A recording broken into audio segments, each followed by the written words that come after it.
Saya percaya setiap kita yang hadir pada petang hari ini adalah penuh dengan kekuatan dan kesegaran yang luar biasa. Beri puji kepada Tuhan. Mari kita tepuk tangan kepada Tuhan.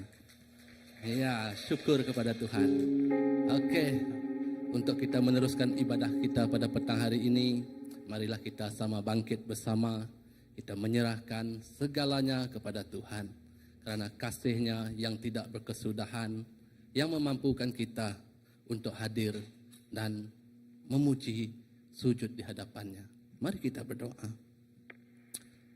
Tuhan Bapa kami di surga, terima kasih Tuhan Yesus atas kasih karunia-Mu yang tidak berkesudahan. Oh, terima kasih juga Tuhan pada petang hari ini, Engkau telah memampukan kami hadir ke tempat ini untuk sujud, memuji, menyembah, dan meninggikan nama-Mu. Biarlah Tuhan dalam ibadah pada petang hari ini, kami menyerahkan segalanya, segala yang mengganggu, segala yang merunsingkan, segala bebanan berat yang kami rasa Tuhan, kami menyerahkannya di hadapan-Mu Bapa. Karena kami percaya Tuhan, dengan adanya diri-Mu yang hadir dalam hidup kami Bapa, itu yang memampukan kami menikmati hari ini. Kami menyerahkan ibadah kami di awal hingga akhirnya ke tangan Engkau Tuhan. Biarlah Engkau yang campur tangan, mengurapi kami segenap jiwa yang ada di sini Bapa.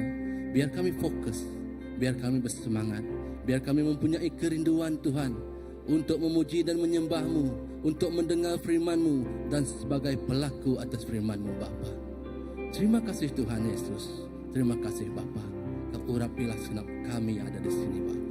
Dalam nama Tuhan Yesus kami telah berdoa. Amin. Amin, amin, amin, amin. Haleluya. Mari kita memuji dan menyembah Tuhan pada petang hari ini. Kita nyatakan yang Tuhan adalah segala-galanya. Mari kita sambut Sang Raja. Amin. Mari kita sambut Sang Raja. Yesus Kristus Tuhan.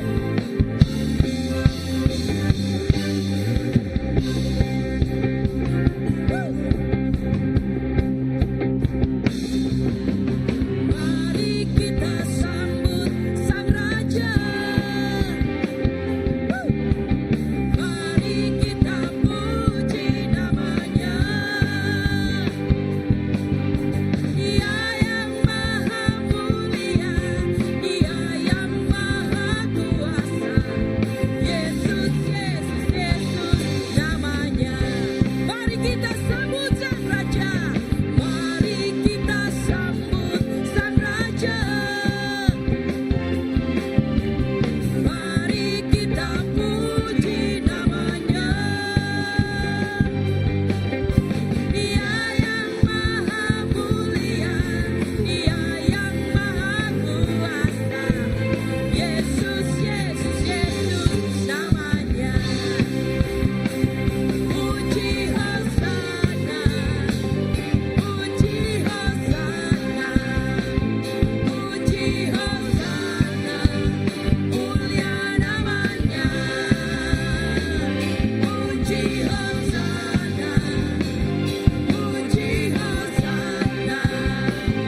atas segala nama. Tidak ada nama lain ya Tuhan selain Engkau. Yesus Kristus Tuhan. Raja di atas segala raja. Terima kasih Tuhan. Haleluya.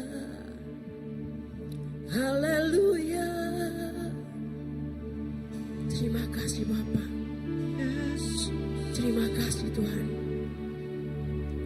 Hanya Engkau Tuhan. Hanya Engkau Tuhan kekuatan kami.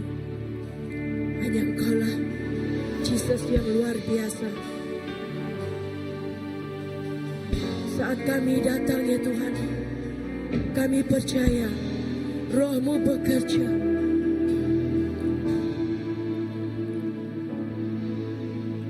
Tuhan hadir di bait kudusnya. Saat umat mencari wajahnya, berseru, berdoa, bersujud menyembah, dan menikmati kehadiran.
Terima kasih untuk segala-galanya.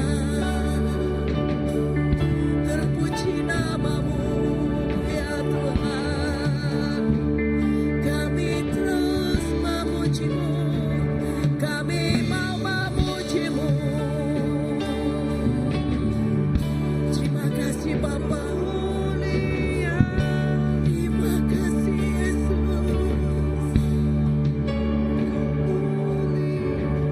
Mulia namamu ya Tuhan. Biarlah ya Tuhan kemuliaan-Mu terus kami rasakan. Hadirat-Mu ya Tuhan di tempat ini ya Tuhan. Agar ramai jiwa-jiwa ya Tuhan. Jiwa-jiwa yang haus akan kasih sayang-Mu, haus akan air-Mu ya Tuhan, datang berduyun-duyun di tempat ini ya Tuhan. Agar kami semua dapat merasakan ya Tuhan air kehidupan-Mu ya Bapa. Terima kasih. Jamahlah setiap hati, jamah setiap kami. Kau Bapa yang mengasihiku, kuasa-Mu memulihkanku. Hati yang baru Kau berikan untukku dapat melihat rencana-Mu indah bagiku. Kau ada di setiap jalanku. Hatiku haus dan lapar akan Engkau. Kaulah segala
Bapa, untuk kami memuliakan dan meninggikan nama-Mu Tuhan.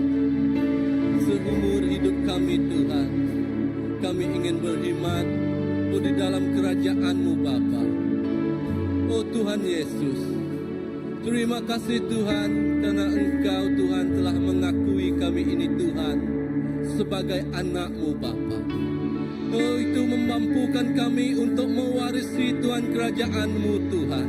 Itu yang memberi kekuatan kepada setiap orang kami Bapa. Walaupun di saat suka dan duka kehidupan kami Tuhan, kami percaya dengan dokongan Tuhan, dengan hadir-Mu di dalam hidup kami Tuhan, itulah yang memampukan kami Bapa. Terima kasih Tuhan, kerana kasih-Mu yang tidak berkesudahan.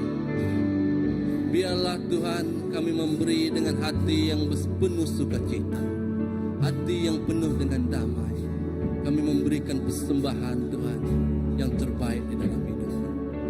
Ya, haleluya Tuhan Yesus. Haleluya.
Terima kasih Yesus. Oh terima kasih semua untuk semuanya Tuhan. Kerana lewat kehidupan ini Bapa, kami sentiasa berasa bersyukur dan diberkati di dalam hidup kami Tuhan. Biarlah Tuhan pemberian ini Tuhan yang kami serahkan ke tangan Engkau Tuhan.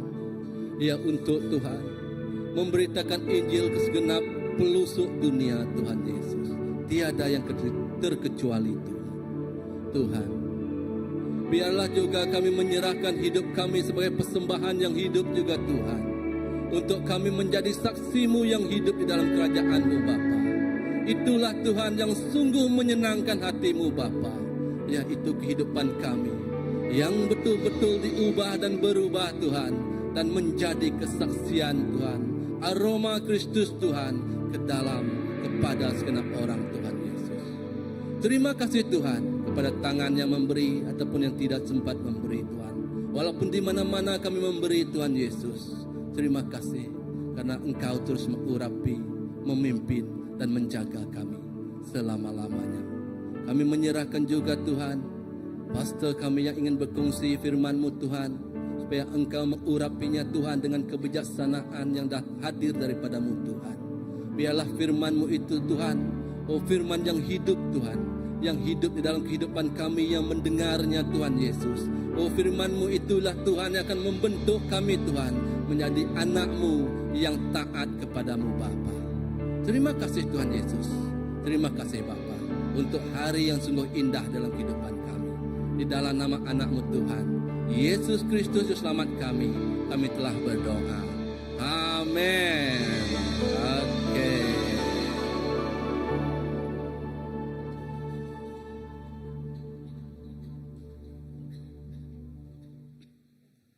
Oke, untuk kita meneruskan ibadah pada petang hari ini, supaya kita terus diberkati dan diberi makanan rohani yang istimewa, firman yang istimewa, semuanya istimewa daripada Tuhan untuk kita semua. Dan pada petang hari ini, ya kita akan dijamukan firman daripada seorang pendeta kita yang tidak asing lagi, yaitu Pastor Andy. Ya, persilakan Pastor Andy. Haleluya. Terima kasih Pastor Nela. Okey, dan terima kasih juga kepada tim pujian dan penyembahan kita pagi ini. Sebab kita merasakan hadirat Tuhan bersama dengan kita. Amen. Haleluya. Bersama Yesus. Dahsyat. Hebat. Apalagi? Luar biasa. Oh ya, macam tidak ingat saja ni sudah. Sekali lagi. Bersama Yesus. Dahsyat. Hebat. Dan luar biasa. Amen. Okey, dan pada petang ini, untuk kita tidak membuang masa, okey, judul khotbah ataupun sharing saya pada petang ini, perkongsian saya petang ini adalah diberi saya tajuk iaitu seperti tertera di depan di sana, iaitu jadilah pohon anggur Tuhan. Okey, nanti kita akan lihat. Ya, mari kita berdoa. Bapa, terima kasih Tuhan atas berkat Engkau, atas kasih karunia Engkau yang telah Engkau curahkan dalam hidup kami.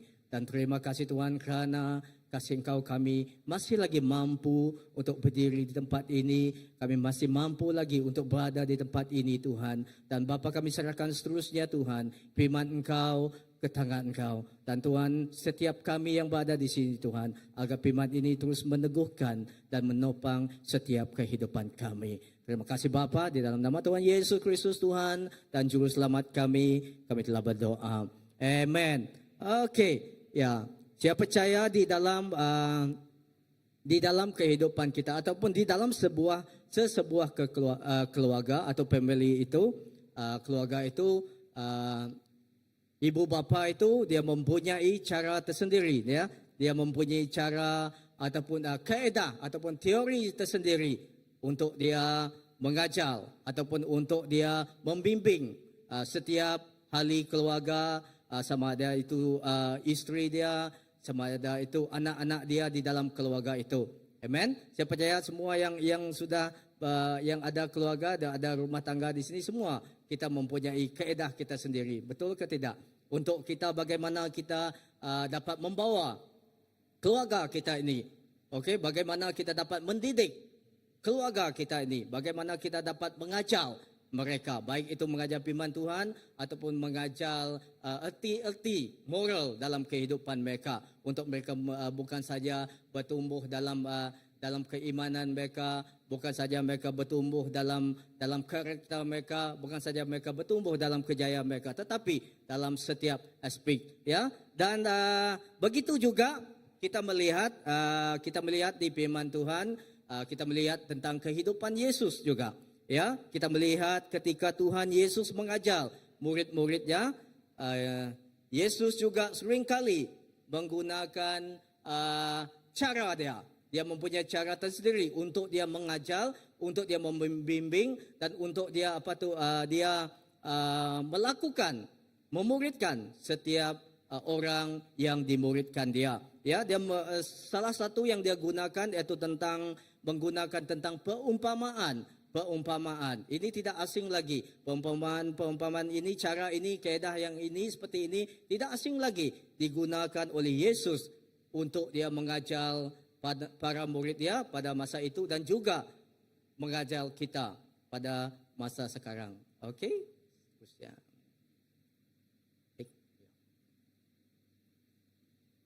Okey.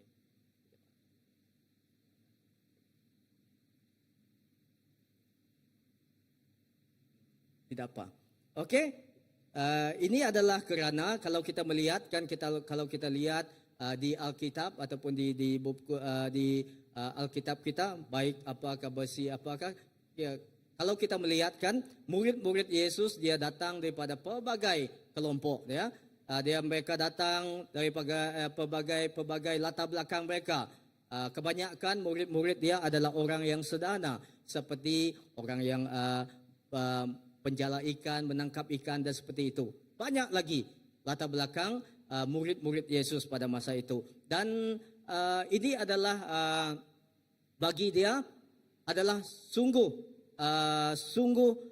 penting untuk dia bagaimana dia dapat menyampaikan pengajaran dia kepada murid-murid dia. Begitu juga kita melihat Tuhan Yesus sering mengajar dengan memakai perumpamaan dari alam agar kita lebih mudah memahami firman dia. Okey, seperti dia mengajar setiap murid-murid dia yang kalau kita bacakan di dalam firman bagaimana dia menggunakan perumpamaan untuk menjelaskan suatu ini, mengajar suatu ini kepada murid-murid dia pada masa itu. Begitu juga untuk dalam kehidupan kita, Yesus juga dia menggunakan cara yang sama, iaitu menggunakan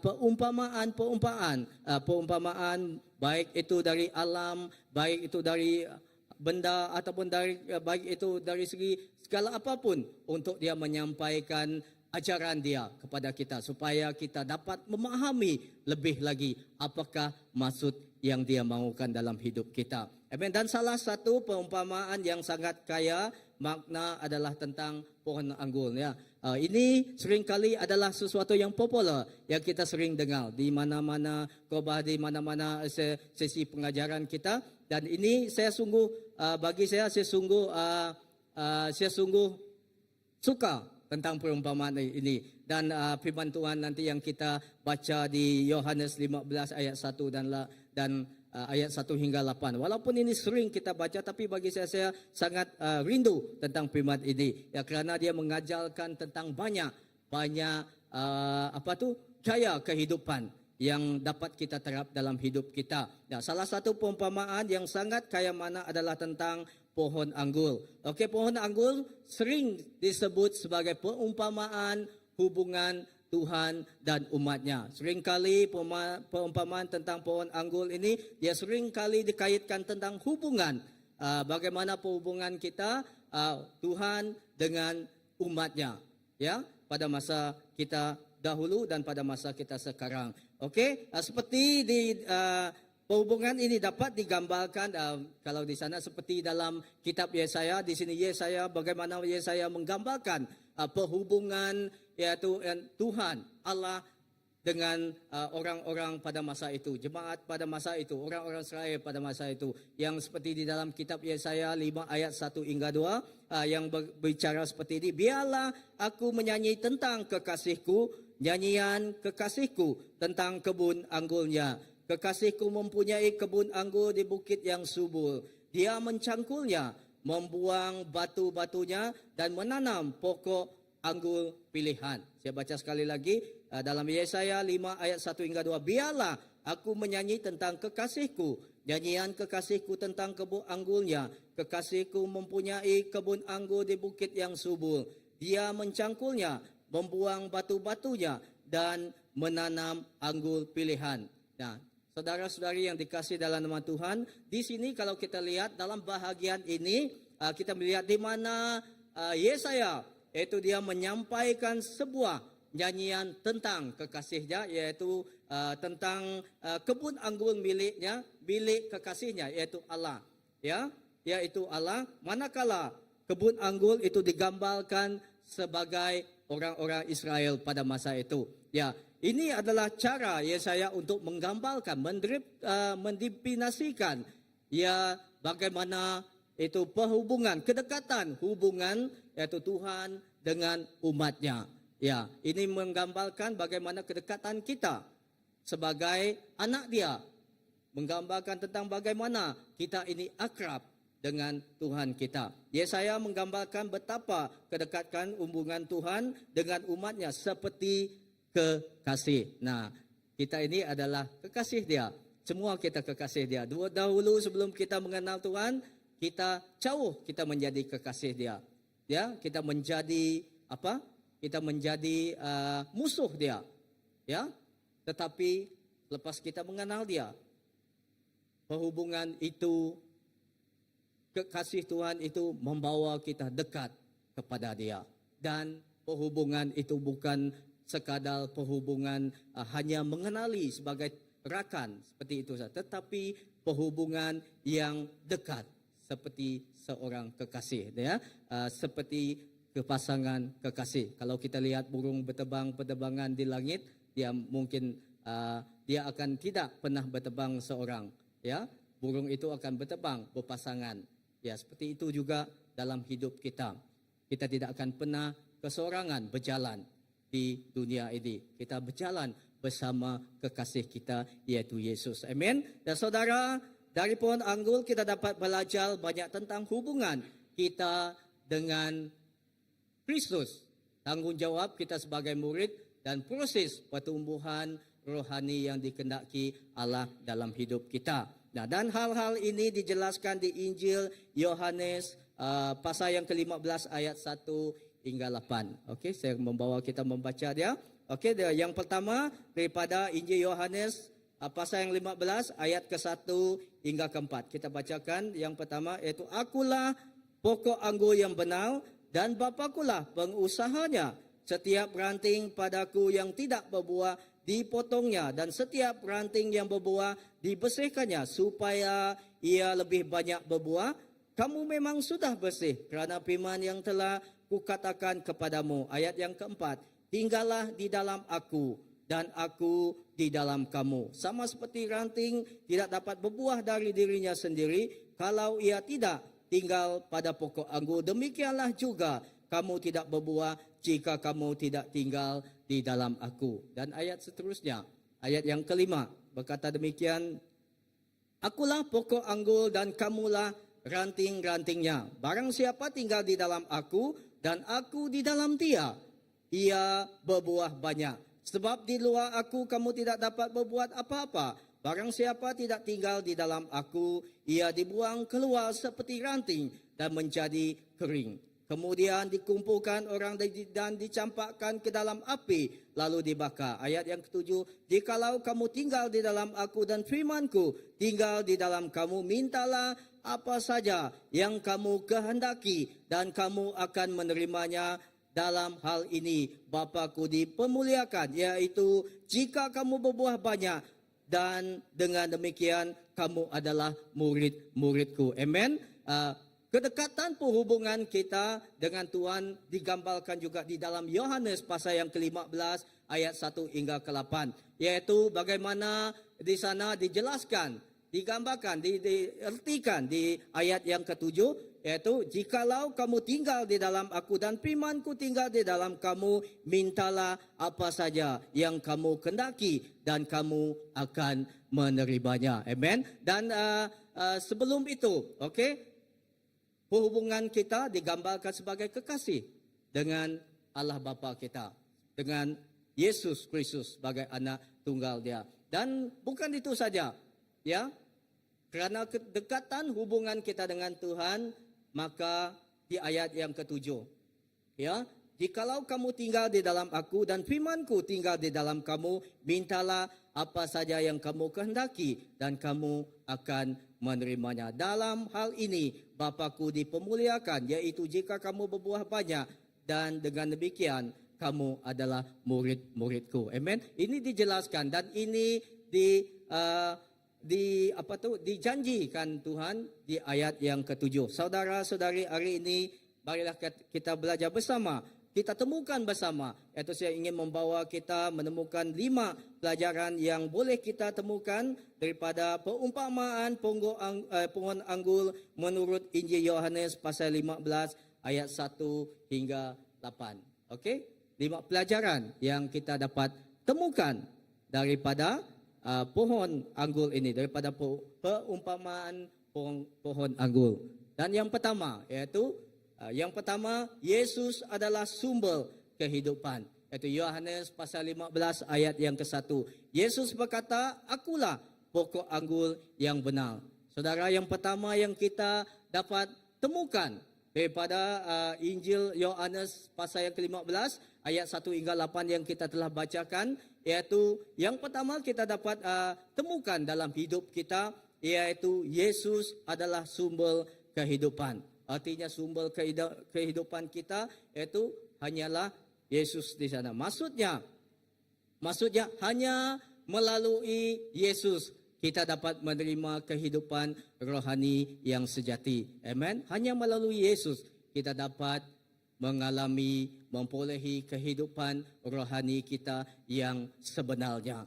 Yaitu sama seperti ranting tidak akan dapat hidup tanpa terhubung pada pokok anggur, demikian juga kita tidak akan dapat hidup dalam iman dan kita tidak akan dapat bertahan dalam iman tanpa terhubung pada Kristus. Amen. Kita memerlukan perhubungan, kita memerlukan kita terhubung pada sumber itu.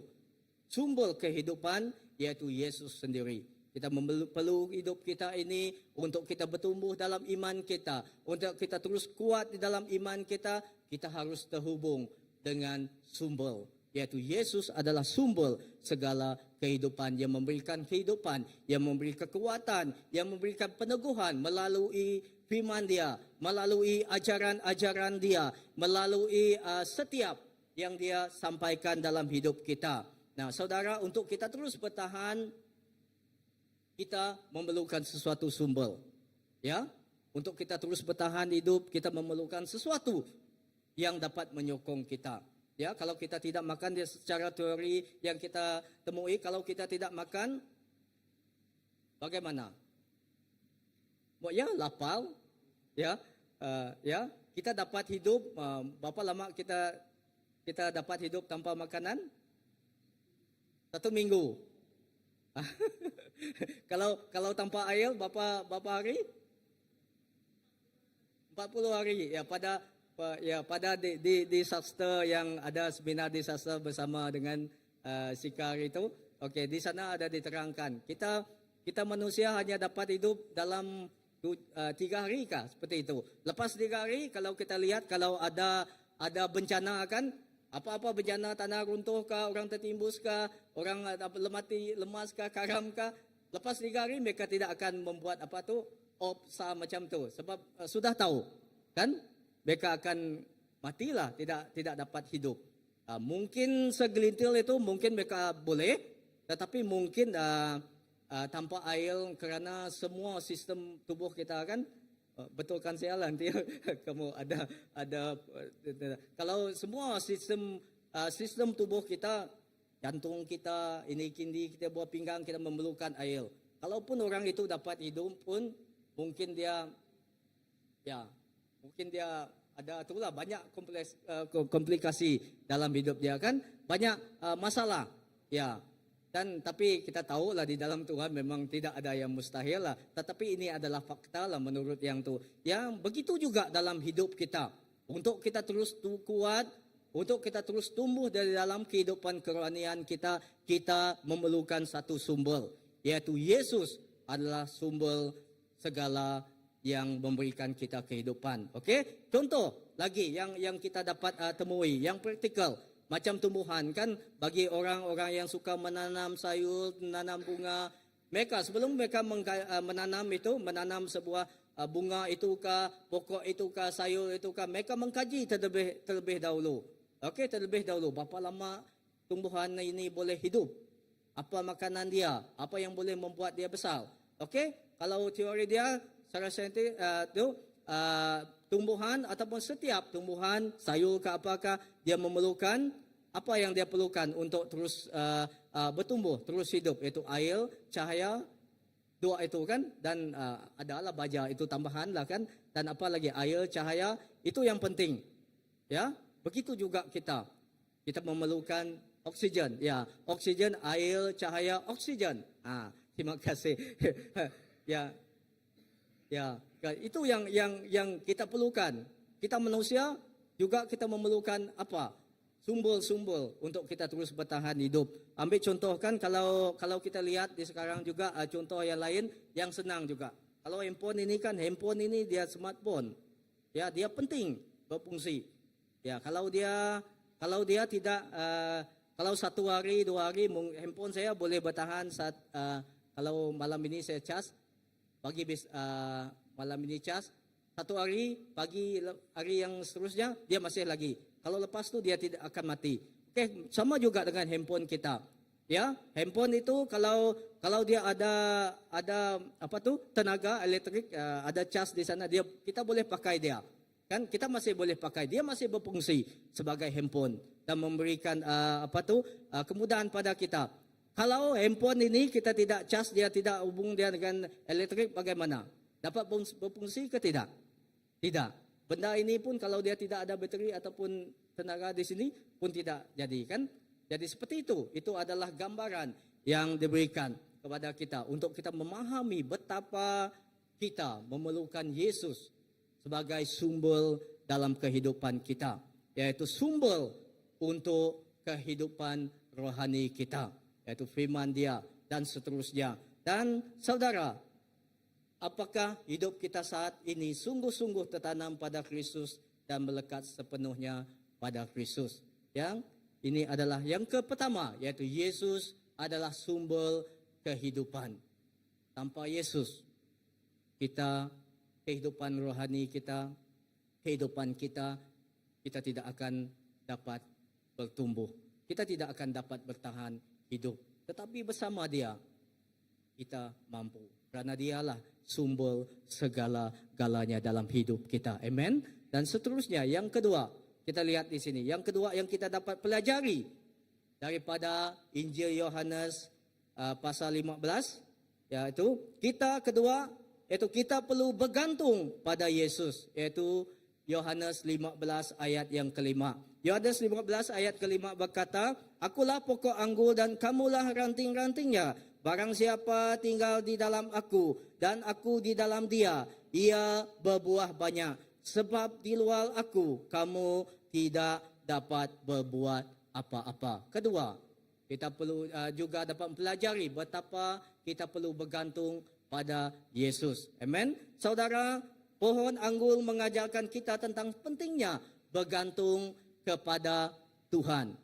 Betapa pentingnya kita harus bersandar terus menerus tanpa henti, bersandar kepada Yesus sebagai Tuhan kita. Seperti anggur yang tidak dapat berbuah tanpa tersambung pada pokoknya, demikian pula kita tidak dapat berbuah tanpa bergantung pada Kristus. Kerana di luar Kristus kita tidak dapat berbuat apa-apa. Ya, di luar Kristus kita tidak dapat berbuat apa-apa. Maksudnya tanpa Tuhan, tanpa Yesus, kita tidak akan mampu berbuat apa-apa. Kita tidak akan dapat mampu menghasilkan sesuatu yang indah, sesuatu yang dapat memberikan kesan kepada hidup kita sendiri ataupun kepada hidup orang lain. Ya, jadi kita harus bergantung kepada Yesus untuk memampukan kita untuk terus melakukan, untuk terus bekerja, untuk terus untuk terus bertumbuh di dalam Dia. Tetapi barang siapa tinggal di dalam aku dan aku di dalam dia, ia berbuah banyak.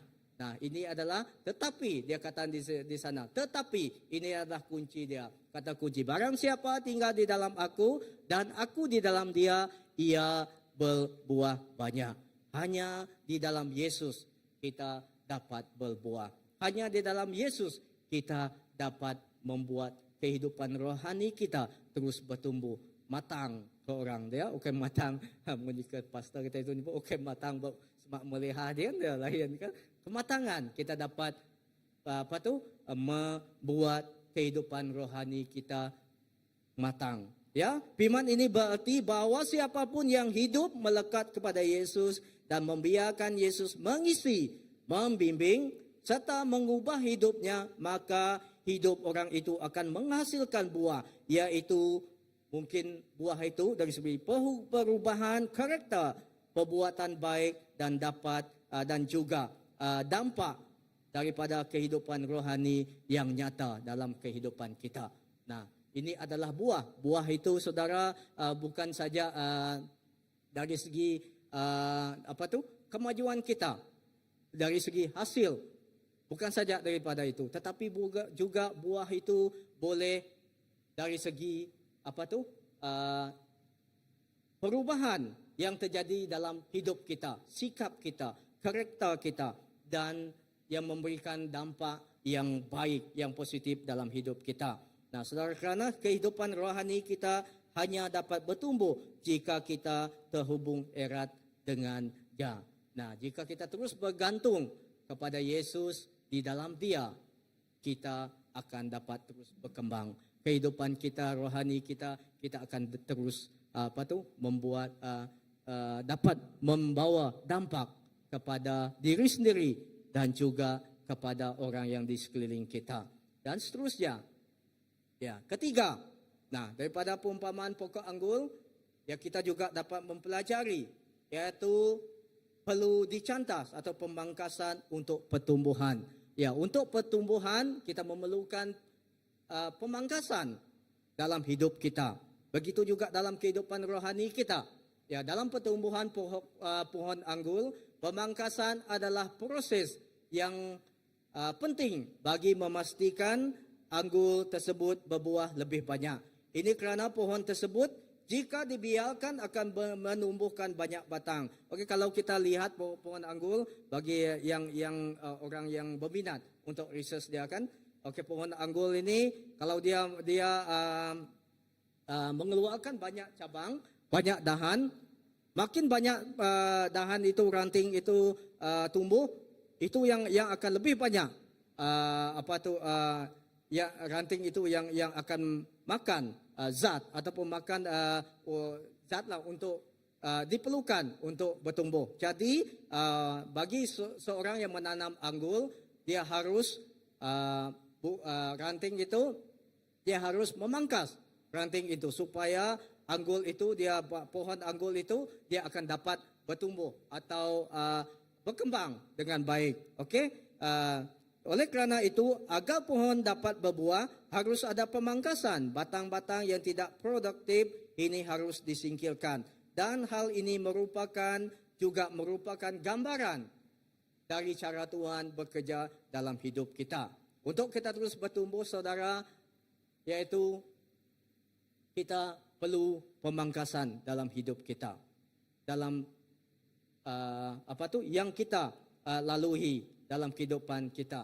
Di Injil Yohanes 15 ayat yang kedua mengatakan, setiap ranting padaku yang tidak berbuah dipotongnya, dan setiap ranting yang berbuah dibersihkannya supaya ia lebih banyak berbuah. Kalau kita lihat di sini kan, saudara, bukan saja ranting yang tidak berbuah dipotong ataupun dicantas, tetapi juga ranting yang berbuah juga turut dibersihkan agar ia menghasilkan lebih banyak buah. Amen. Begitu juga dalam hidup kita, ya. Bukan saja hidup kita ini yang kotor saja, yang tidak mendatangkan buah saja harus dicantas, tetapi juga untuk kita lebih menghasilkan buah rohani, itu kehidupan karakter kita yang lebih baik, kita juga harus mengalami sesuatu pendisiplinan ataupun pemangkasan dalam hidup kita. Nah, nanti kita akan lihat apakah jenis pemangkasan yang harus kita lalui dalam hidup kita untuk pertumbuhan iman kita. Saudara, apakah pemangkasan dan pembersihan rohani dalam hidup kita yang harus kita lalui untuk kita terus bertumbuh, untuk kita terus berkembang, untuk kita terus menghasilkan buah yang baik. Okey, di sini saya ada senaraikan dua. Mungkin bagi kita, mungkin ada lebih lagi cara Tuhan, pemangkasan Tuhan untuk kita dapat bertumbuh. Bagaimana cara Tuhan dapat membuat kita bertumbuh? Di sini saya senaraikan dua. Pemangkasan rohani mungkin boleh terjadi melalui pembetulan disiplin. Yang itu yang pertama, ataupun melalui ujian atau kesukaran yang kita tempuhi, yang kita lalui, yang kita hadapi. Ya, mungkin pada suatu ketika kita tidak sadar, mungkin apa yang kita lakukan itu sudah membuat hati Tuhan terluka. Ya, jadi daripada perbuatan kita, daripada dosa yang kita lakukan, kesalahan, pelanggaran yang kita lakukan, mungkin daripada itu kita mengalami Tuhan mendisiplinkan kita. Ya, mungkin juga dalam kehidupan kita, sepanjang hidup kita, hari-hari dalam kehidupan perjalanan hidup kita, mungkin kita mengalami yaitu kesukaran ataupun mengalami sesuatu yang yang terjadi dalam hidup kita.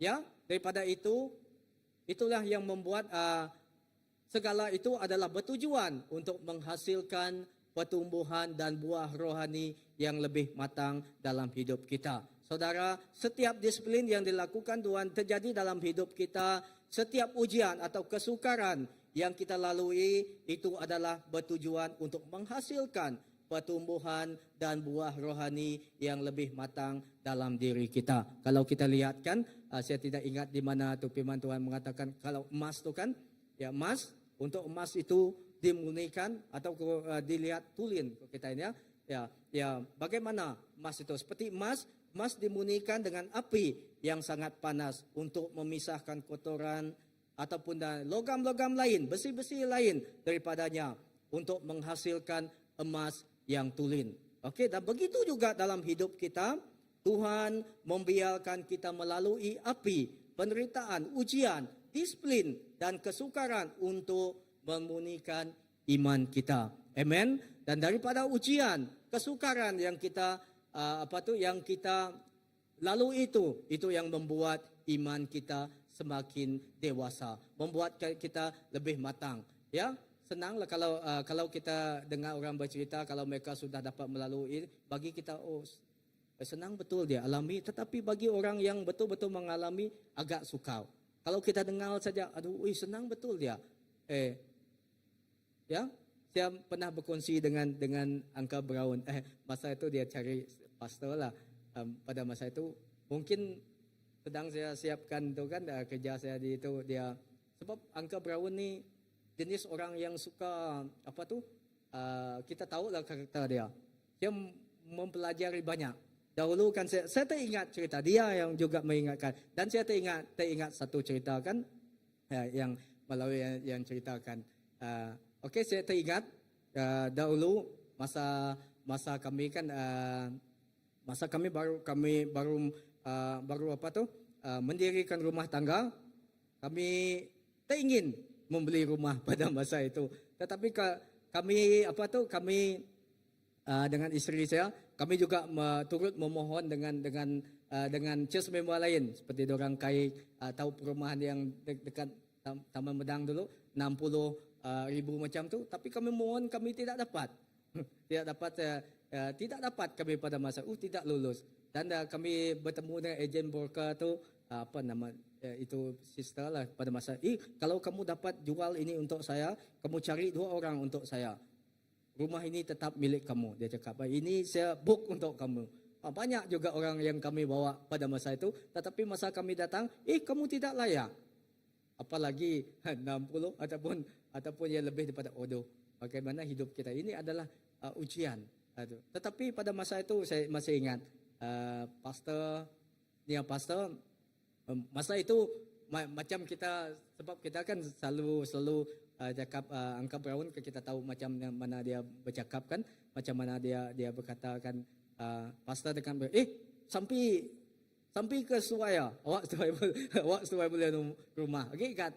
Masih ingat saya masa itu, walaupun masa itu kan itu kalau saya fikir tidak terlihat macam cakap ajuk-ajuk ke saya, tetapi Uncle Brown dia terus berdoa. Terus pergi kamu 2 petang ini. Kami 2 terus pergilah selepas pastor dengan Uncle Brown berdoa pada masa itu. Satu yang saya cerita dengan dia pada masa itu, tahukah kamu Uncle, saya cakap dengan dia, sebab dia ada ceritakan masa dia ditransfer ke Sibu kan, dia mau minta pindah. Dia gantung itu satu tu pangkat dia tulis sana sejen. Dia cerita itu dengan saya.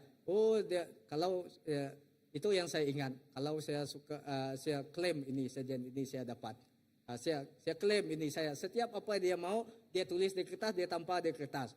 Saya cerita dengan dia masa hari berapa gitu kah? Hari Isnin masa itu. Ya, saya lakukan seperti yang kamu lakukan. Mungkin itu nampak gila lah kamu ni macam sesuatu yang tidak masuk akal kan, apalah mana. Tetapi saya ceritakan, Uncle, saya cakap dengan dia apa yang saya buat. Okey, mungkin bagi kamu kalau saya cerita masa ini mungkin mungkin itu kamu fikir nama lah ini itu gagak bukannya macam bagi dia pikiran dia. Tetapi saya cakap dengan saya, yang sesuatu yang saya pelajari daripada kamu adalah iman. Ya, betul saya meniru cara kamu, tetapi apa yang mengajari saya itu cara saya beriman. Itu kalau uncle ni dapat dia beriman seperti ini, saya pun dapat. Itu yang saya pikir. Banyak lagi yang saya ceritakan. Saya ceritakan dia laku dengan Uncle Brown. Ya saudara, kita memerlukan untuk kita bertumbuh, untuk iman kita itu kuat, menjadi lebih kuat dan dimurnikan. Kita harus melalui pendisiplinan. Kita harus juga melalui beberapa ujian. Mungkin kita melalui ujian. Ya, banyak lagi. Kamu banyak lagi kesaksian dan yang pekerjaan Tuhan yang bagus dalam hidup kamu. Dan ini adalah semua itu adalah bertujuan untuk menghasilkan pertumbuhan dan buah rohani yang lebih matang dalam diri kita. Amen. Dan selepas kita dapat menempuhi semua itu, kita lihat, wow. Ya, pada masa itu kalau masa kami buat tu, semua itu tidak adalah, memang tidak dapat. Kita tengok, memang tidak dapat, tidak mampu. Tetapi Tuhan yang memampu. Di luar Tuhan kita tidak mampu. Tetapi di dalam Dia kita mampu. Ya, ini adalah cara, yaitu kesaksian dalam hidup kita. Saudara melalui proses yang tidak mudah, tetapi menghasilkan kemunian dan nilai yang tinggi dalam hidup kita. Ya, semakin besar ujian dalam hidup kita, semakin besar lagi iman yang Tuhan berikan dalam kita. Semakin besar lagi perbuatan Tuhan dalam hidup kita. Amen. Saudara, dan bagaimana kita tahu apa yang tidak harus kita tumbuhkan dalam hidup kita. Nah, apa yang kita tidak harus tumbuhkan dalam hidup kita? Yang jelas sekali, lihat saja dosa ataupun kelemahan yang paling besar dalam hidup kita. Itulah yang harus kita pangkas atau bersihkan agar kita dapat bertumbuh. Nah, saudara, setiap kita mempunyai kelemahan. Saya juga mempunyai kelemahan. Satu kelemahan saya sebelum saya bertumbuh matang di dalam Tuhan, sebelum saya pelayan dan sudah melayani, setiap kita mempunyai temperamen. Tahu temperamen kita apa yang cakap dalam temperamen? Kita mempunyai perangai kan? Ya, kita mempunyai temperamen. Okey, kalau mungkin Sis Galo saya pikir dia sanguin sebab dia mudah orang yang periang kan, senang diajak bercakap. Ya, kalau saya Pastor Nila, saya lihat dia kalau dari segi apa yang dia buat ke laporan, mungkin saya orang yang lebih cenderung kepada apa? Orang yang tersusun, melangkodik.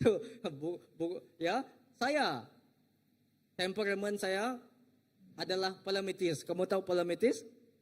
Ya, orang yang paling susah. Apa tu? Jenis yang lambat. Jenis yang lambat. Kalau kamu suruh saya, mungkin nantilah palamitis orang yang malu, yang tidak cenderung di depan dan apa? Ya, palamitis betulkah cara sebut saya? Orang yang itulah yang tidak ada keyakinan. Itu adalah saya dahulu. Tetapi sejak dalam pelayanan, semakin saya bertumbuh di dalam kehidupan Kristen saya melihat Tuhan dapat mengubah. Tuhan mengubah saja. Ada, memang ada. Memang masih ada tinggal lagi. Tetapi dia tidak, mungkin dahulu dia daripada 80%, mungkin pada masa itu dia 80%, mungkin sekarang sudah masih ada, tetapi tidak sebanyak itu. Mungkin berapa persen saja. Ya, itu adalah diri kita. Mungkin itu yang kelemahan yang ada dalam kita. Segala duri-duri yang kita saja yang tahu, yang ada dalam hidup kita, yang menyekat kita untuk terus bertumbuh, untuk kita terus maju. Itu yang harus kita buangkan. Itu yang tidak harus kita tumbuhkan dalam hidup kita. Ya, kerana dari saya tadi, sikap saya mungkin dari latar belakang saya pernah ceritakan, latar belakang saya, umur saya masih muda, ibu bapa saya mereka meninggal awal. Jadi saya tidak ada keyakinan. Saya tidak ada figure bapa. Saya tidak ada keyakinan karena saya tidak melihat bapa saya pada umur saya masih muda. untuk memimpin bagai itu. Tetapi sebaliknya, ibu saya yang mengambil segala tanggungjawab sebagai seorang ayah ketika saya membesar. Ya, ibu kami, dia menyara kami mencari wang dan dia mengantar kami ke sekolah. Ya, mungkin itu adalah yang dapat. Tetapi sejak saya mengenal Tuhan, puji Tuhan, saya mengenal Tuhan, semua itu Tuhan ubah dalam hidup saya. Ya, karena saya pikir kalau saya makin lagi, saya tidak akan dapat lebih berkembang. Saudara, sikap dan pemikiran adalah sesuatu musuh yang besar dalam diri kita. Ya, sikap memainkan peranan yang penting dalam pertumbuhan iman kita, dalam pertumbuhan hidup kita. Kerana sikap dan pemikiran yang negatif itu yang akan membuat kita tidak akan berkembang. Baik dalam segi apapun yang kita lakukan, baik dalam segi kehidupan rohani kita. Ya, kerana sikap itu yang akan banyak menentukan tentang hidup kita. Dan saudara, itulah yang sikap yang seperti ini, yang negatif, yang tidak yakin, yang tidak yang tidak pemberani itu yang harus kita singkirkan dalam hidup kita. Mungkin ada dosa ataupun kelemahan yang harus kita berikan semua itu kepada Tuhan, biar Dia yang menanggung segala itu. Dan Dia mengubah hidup kita, biar hidup kita dibersihkan dan dimurnikan. Amen. Dan saudara, seterusnya yang keempat, apa yang kita dapat pelajari daripada pengumpamaan pokok anggur? Keempat, kita perlu menghasilkan buah yang baik. Kerana, saya letak kerana di sana, dalam hal inilah Bapa-Ku dipermuliakan. Yaitu jika kamu berbuah banyak dan dengan demikian kamu adalah murid-muridku. Amen. Ya, kita perlu menghasilkan buah yang baik. Bukan saja buah yang banyak, tetapi buah yang baik, yang berkualiti. Ya, banyak pun buah kalau dia tidak berkualiti pun tidak ada gunanya.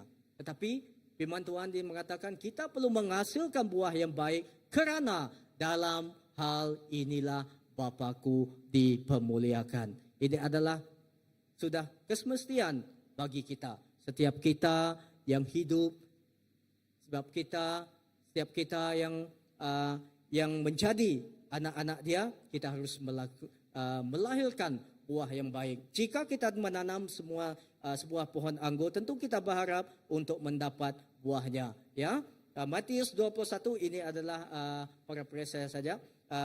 Matius 21 ayat 8 hingga 22, di mana kita melihat di sini Yesus mengutuk pohon ara yang tidak berbuah. Dan di Yesaya 5 ayat 1 hingga 7 juga berkata, Tuhan bukan hanya menginginkan kita untuk berbuah, tetapi juga Dia menginginkan kita menghasilkan buah yang baik. Ya, Tuhan sendiri menginginkan kita untuk berbuah, tetapi bukan saja menghasilkan buah yang banyak ataupun berbuah, tetapi menghasilkan buah yang baik. Jadi buah apakah yang kita hasil dalam kehidupan kita? Agar buah itu membuatkan dampak kepada kehidupan orang di sekeliling kita. Amen. Buah adalah sangat penting, saudara. Karena Yesus berkata, jadilah, karena di Matius 7 ayat 20, Yesus berkata, jadi dari buahnya lah kamu akan mengenal mereka. Yesus mengenal murid-murid Dia daripada setiap apa yang mereka lakukan. Begitu juga Yesus mengenal kita daripada segala apa yang buah yang kita lahirkan dalam kehidupan kita. Jadi saudara, apakah buah yang dapat kita lahirkan dari hidup kita? Boleh kita kategorikan atau umpamakan jadi buah perbuatan daripada pelakuan kita, perbuatan kita. Kerana perbuatan adalah penting, kerana setiap orang dikenal dari perbuatannya. Ada dua kategori di sini. Ya, mungkin kita dikenal adakah kita dikenal dari perbuatan kita yang baik, ataupun nama kita dikenal daripada perbuatan kita yang tidak baik. Dia ada dua kesan dia. Dia ada dua yang boleh membuat kita dikenal. Daripada perbuatan kita yang baik ataupun perbuatan kita yang tidak baik. Tetapi seringkali perbuatan yang tidak baik itu yang kita lakukan, itu yang lebih terkenal kan? Ya, daripada 10 ada 1 perbuatan baik itu mungkin ada 9 perbuatan baik yang kamu lakukan, kebaikan yang kamu lakukan, tetapi tiba-tiba ada 1 daripada yang ke-10 itu. 1 yang menjadi calal, titik. Ya, hitam di kertas yang putih itu. Itu sudah dapat mempengaruhi setiap kebaikan dalam hidup kamu. Kan pahamlah kamu kan? Jadi kita sama ada kita dikenal daripada perbuatan yang baik ataupun perbuatan yang tidak baik. Ya, dan seterusnya saudara, jika seorang mengikut Kristus, tentu sudah pasti dia akan ditandai dari perbuatannya. Apakah mirip Kristus ataupun tidak? Saudara, ini persoalan yang harus kita tanya di dalam hidup kita. Apakah buah kita mirip Kristus ataupun tidak? Oke, dan seterusnya. Ya. Jadi buah apa sahaja yang perlu kita tumbuhkan, yang kita perlu hasilkan dalam kehidupan kita. Di firman Tuhan di Galatia 5 ayat 22 hingga 23. Oke, mengatakan ada menyebutkan buah roh yang patut kita hasilkan. Ini meliputi kasih, sukacita, damai sejahtera, kesabaran, kemurahan, kebaikan, kesetiaan, kelemah lembutan, dan penguasaan diri. Ini adalah buah-buah yang harus kita hasilkan dalam hidup kita. Buah roh yang harus kita hasilkan. Ini adalah segelintir saja. Banyak lagi yang harus kita hasilkan, tanam dalam hidup kita. Saudara, kehadiran buah-buah ini dalam kehidupan kita menunjukkan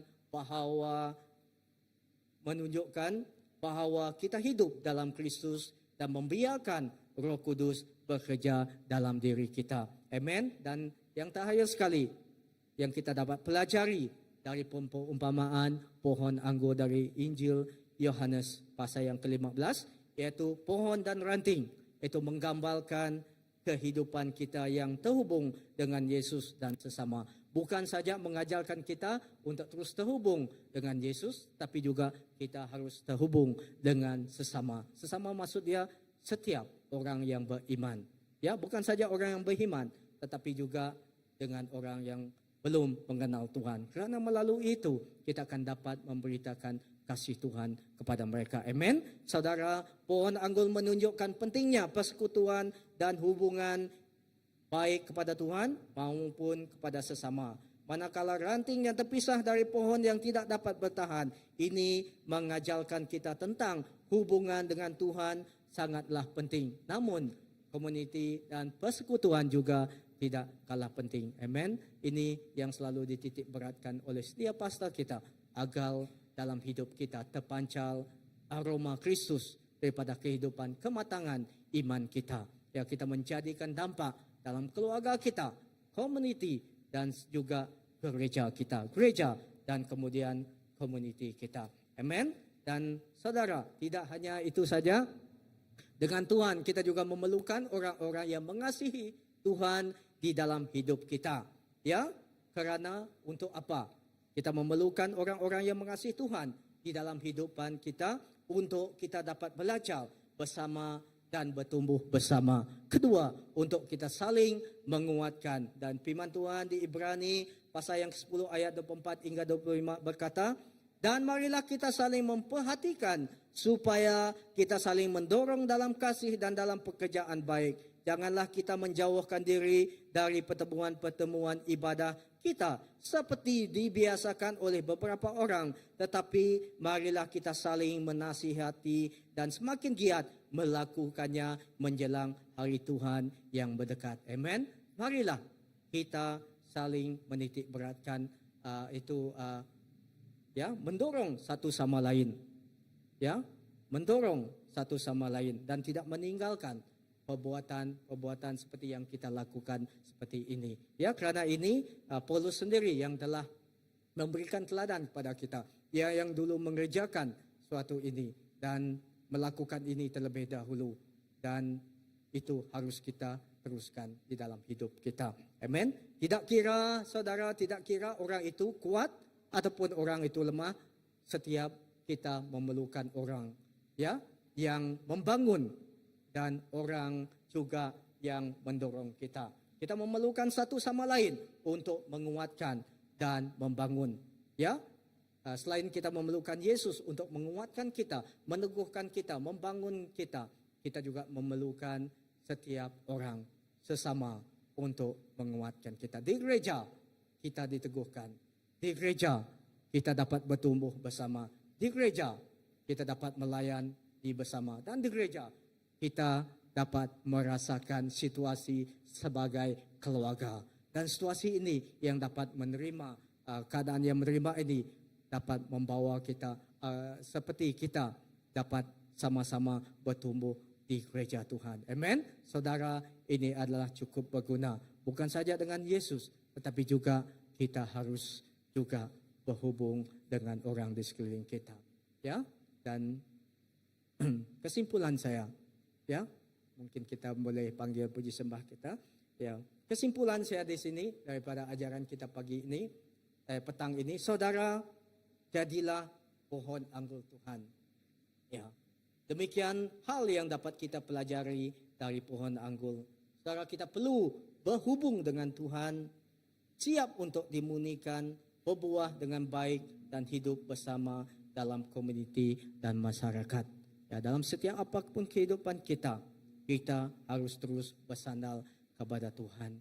Dan seterusnya, marilah kita semua hidup, tumbuh dan berbuah untuk Tuhan yang telah memilih dan menanam kita.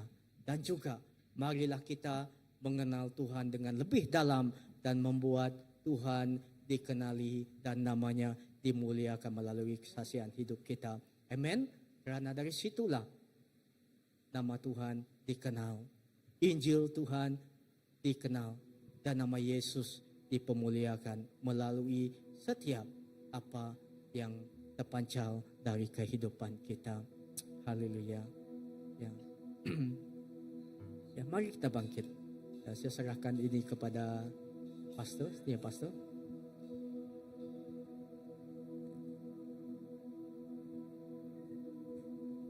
Amen. Mari kita sama-sama berdiri.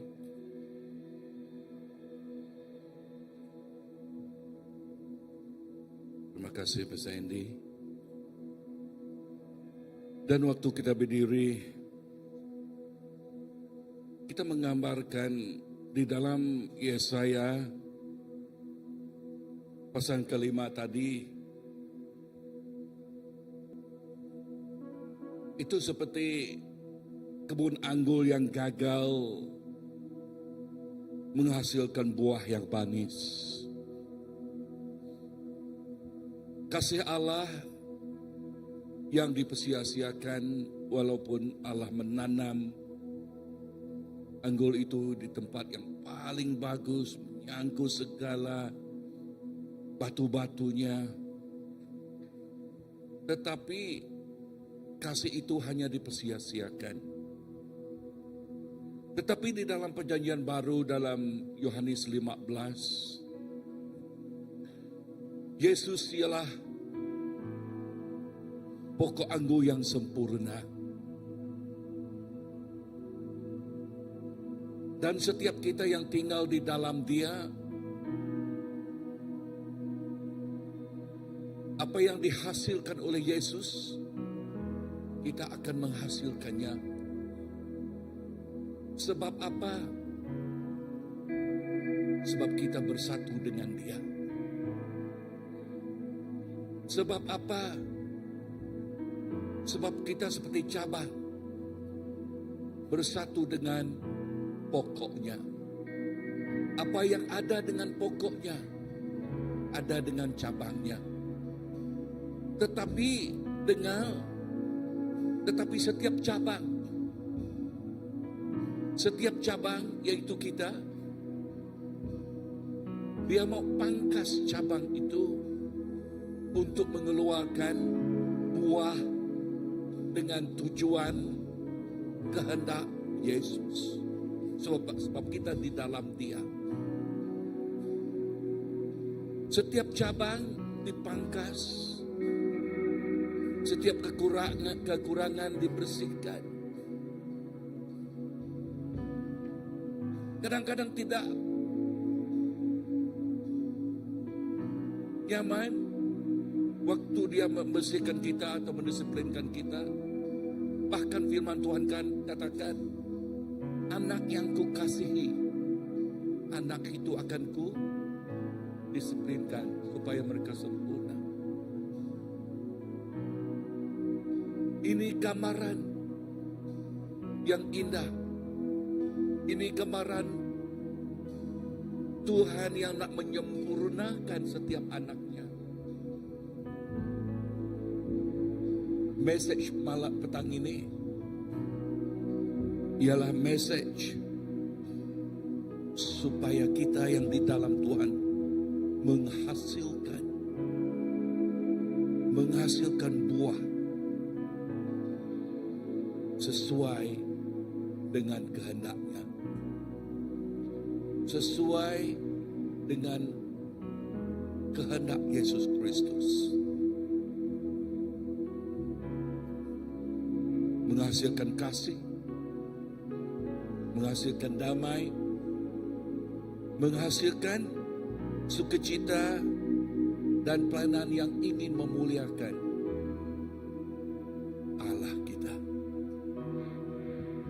Tuhan, terima kasih kepada firman yang Engkau sampaikan, yang Engkau berikan. Dan doa kami Tuhan agar setiap kami di sini mengeluarkan buah, menghasilkan buah yang manis sesuai dengan kehendak Engkau, sesuai dengan tujuan Engkau. Kami tidak mau mempersia-siakan usaha Engkau, kasih sayang Engkau terhadap kami. Bantulah kami Tuhan, jikalau kami mempersia-siakan kasih sayang-Mu itu, tidak mengambil indah mengenai berapa beratnya Engkau mengambil berat kepada setiap umat-Mu di sini. Engkau berusaha dengan seberapa bolehnya untuk setiap anak-Mu disempurnakan. Bapa, bantu kami di dalam kelemahan kami, supaya di dalam kelemahan kami tidak tersungkur. Di dalam kelemahan kami mengatakan, Bapa, inilah kami. Help us, Lord. We need you. We need more of you in our heart, in our life, oh Lord. We need more and more of you. Yesus, inilah kehidupan kami. Inilah kehidupan kami.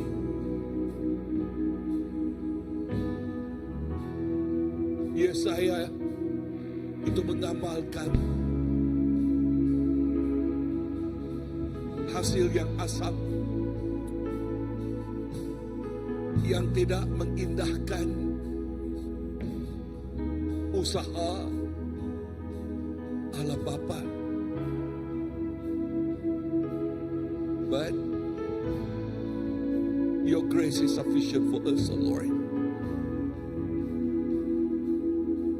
Kasih sayang Engkau Tuhan sudah mencukupi untuk membawa kami dari mulia ke mulia, that bring us from glory to glory. Father, thank you, Lord. Thank you, Jesus.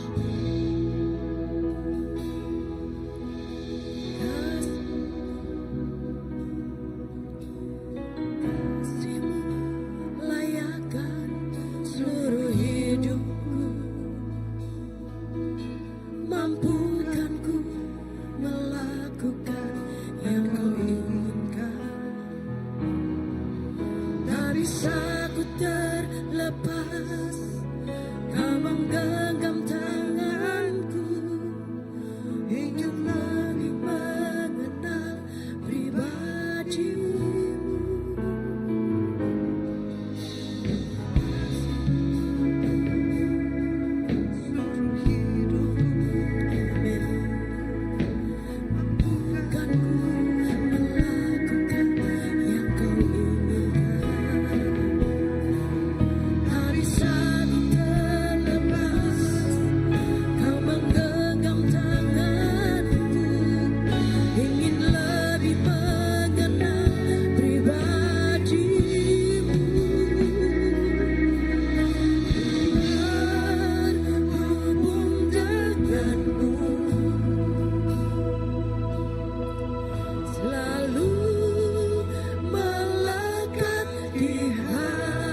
yang kau inginkan.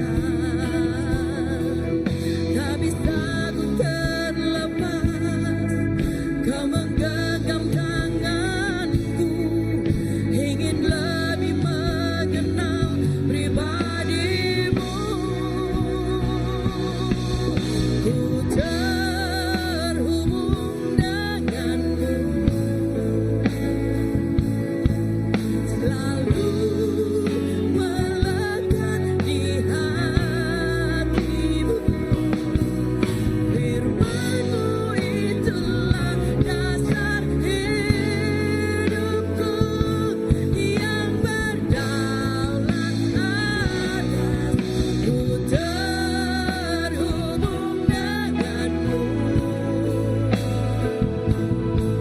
selalu melekat di hatimu. Firman-Mu itulah dasar hidupku, yang berdaulat atas.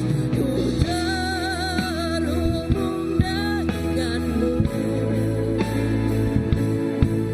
selalu melekat di hatimu.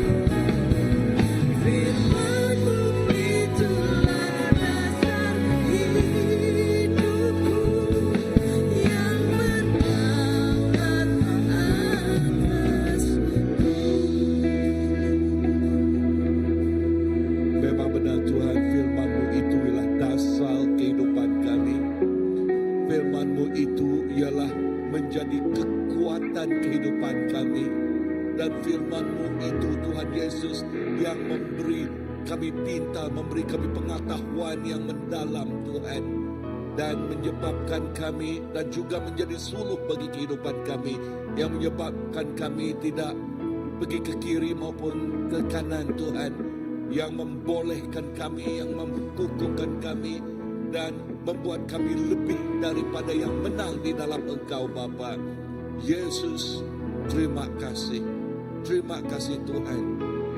Dan berkati setiap kami di sini, dan supaya setiap anak-Mu Tuhan akan menghasilkan buah anggur yang manis, yang mengeluarkan aroma yang begitu indah, dan dipakai oleh Engkau untuk menjangkau, menyentuh, dan mengubah kehidupan.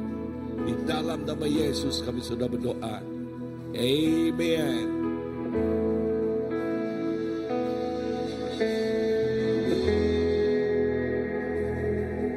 Oke, terima kasih kepada Pastor Andy dan senior pastor kita.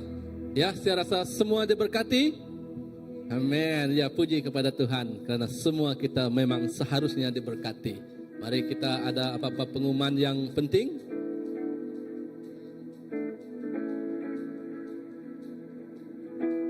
Oke, hari ini seperti biasalah persekutuan doa setiap hari Rabu jam 8 malam. Dan bagi yang tiada komsel ataupun house group, boleh merujuk kepada pengurusan gereja, maklumkan sekiranya ingin menyertai komsel ataupun house group. Oke, seterusnya. Oke, ini adalah kelas pemuridan kali kelima untuk tahun hadapan, di mana siapa yang berminat boleh mendaftar dan mendaftar kepada Pastor Olivia. Ya, ini juga adalah yang akan berlaku pada hujung bulan November ini, adalah pada 29 November, hari Sabtu, iaitu perarakan Christmas, iaitu Yesus terang bagi dunia. Jadi telah dimaklumkan dan laluannya semua pun telah dimaklumkan sebelum ini. Apa-apa pertanyaan boleh merujuk kepada Brother Benny Hinn lah. Okey, seterusnya. Ya, ini adalah Christian Living ataupun kelas kehidupan Kristian baru. Yang ini boleh register untuk pembelajaran pada tahun hadapan dan boleh merujuk kepada Pastor Andy.